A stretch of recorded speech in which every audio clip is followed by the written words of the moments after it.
Hello, வணக்கம். Welcome to Nithu's kitchen, cook with love and care.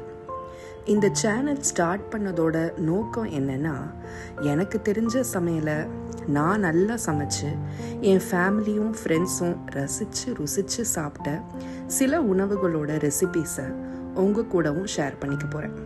அதுக்கு தாங்க. அந்த வகையில் இன்றைக்கி நாம் பார்க்க போகிற ஃபர்ஸ்ட் ரெசிபி கண்டிப்பாக ஒரு ஸ்வீட் தாங்க. முதல் நாளை ஸ்வீட்டோடு ஸ்டார்ட் பண்ணலாமா? வாங்க. இதுதான் நித்தூஸ் கிச்சன். இந்த கிச்சனில் எந்த காரணத்தை கொண்டும் மைதாவோ சோடா உப்போ MSG டால்டா போன்ற எந்த ஒரு உடலுக்கு தீங்கு விளைவிக்கக்கூடிய பொருட்களும் கண்டிப்பாகவே கிடையாதுங்க. அடுத்த வீடியோவில் ரெசிபி பார்க்கலாம். தேங்க்யூ.